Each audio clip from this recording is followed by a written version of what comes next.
He's brilliant, కానీ తరచూ బాగా టైర్డ్ అవుతున్నాడు. ఏం చేయమంటారు? 2 స్పూన్లు చాలు మీ సమస్యలు తొలగిపోవడానికి. Lion date syrup. ఇందులో ఐరన్, ఫైబర్, విటమిన్స్, ముఖ్యంగా రోగనిరోధక శక్తి ఎక్కువగా ఉంది. రోజు 2 స్పూన్లు లయన్ డేట్ సిరప్ గోరువెచ్చని పాలల్లో కలుపుకుని తాగొచ్చు. లయన్ డేట్ సిరప్ ప్రతిరోజు 2 స్పూన్లు. ఏపీ ప్రభుత్వం ఎంతో ఆర్భాటంగా ప్రతిష్టాత్మకంగా ప్రారంభించిన ఉచిత ఇసుక విధానం నేతలు, కాంట్రాక్టర్లకు కాసుల వర్షం కురిపిస్తోంది. ఇసుక కోసం పడిగాపులు కాస్తున్న వినియోగదారులకు మాత్రం జేబులు చిల్లులు పడేలా చేస్తోంది. ఏలూరు, పశ్చిమ గోదావరి జిల్లాల్లో ఇసుక ర్యాంపులు తెరుచుకోకపోవడంతో తూర్పుగోదావరి జిల్లాలోని కొవ్వూరు, నిడదవోలు ప్రాంతాల్లో ఉన్న ర్యాంపుల నుంచి ఇసుకను దిగుమతి చేసుకోవాల్సి వస్తోంది.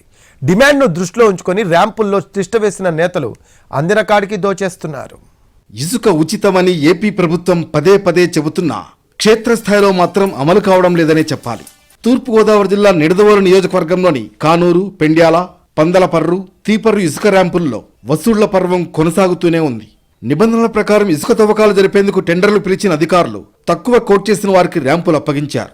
అయితే ఇసుకపై ఏ స్థాయిలో ఆదాయం వస్తుందో తెలిసిన కాంట్రాక్టర్లు టెండర్లు దక్కించుకోగానే చెలరేగిపోతున్నారు. స్వయంగా మంత్రి కందుల దుర్గేష్ ఇలాకా నిడదవోలులో ఇసుక దోపిడీ జరుగుతున్నా పట్టించుకునే అధికారులే కరువయ్యారు. తూర్పుగోదావరి జిల్లా పరిధిలోకి వచ్చే ర్యాంపుల నుంచే ఇటు పశ్చిమ గోదావరి, ఏలూరు జిల్లాలకు ఇసుక రావాలి. పశ్చిమ గోదావరి జిల్లాలోని ఆచంట, నర్సాపురం నియోజకవర్గాల్లో ఇంకా ర్యాంపులు తెరుచుకోలేదు. ఏలూరు జిల్లా వేలేరుపాడు, కుక్కునూరు, పోలవరం ప్రాంతాల్లోనూ ఇదే పరిస్థితి.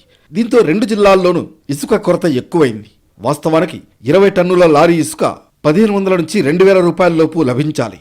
కానీ డిమాండ్ను దృష్టిలో ఉంచుకుని నేతలు శాండ్ బిజినెస్ లోకి ఎంట్రీ ఇవ్వడంతో ధర కాస్త 7000 రూపాయలకు పైబడింది. ట్రాక్టర్లపై ఉచిత ఇసుక తీసుకువెళ్లొచ్చనే సర్కార్ నిబంధనలను బేఖాతరు చేస్తున్నారు. ఒక్కో ట్రాక్టర్ లోడ్కు ఏకంగా 3000 రూపాయలు వసూలు చేస్తున్నారు. నిడదవోలు నియోజకవర్గం ఎన్నికల ఖర్చును తామే భరించామని చెబుతున్న టీడీపీ నేతలకు ఇప్పుడు ఇసుక ర్యాంపులపై వచ్చే ఆదాయమే ప్రధాన వనరుగా మారింది. పెండ్యాల ర్యాంపులో టన్ను ఇసుక తవ్వకానికి 70 రూపాయలు, తీపరులో 100 రూపాయల చొప్పున కొనుగోలుదారులు చెల్లించాలి. కానీ ఈ ర్యాంపులలో 20 టన్నుల శాండ్కు ఏకంగా 7000 రూపాయలు వసూలు చేస్తున్నారు. పెండ్యాల ర్యాంపు నుంచి రోజుకు 300 లారీల్లో ఇసుక రవాణా జరుగుతుంటే ఈ ఒక్క ర్యాంపు నుంచే రోజుకు 15 లక్షల రూపాయల వరకు కాంట్రాక్టర్ల పేరుతో దోచేస్తున్నారనే విమర్శలు వినిపిస్తున్నాయి.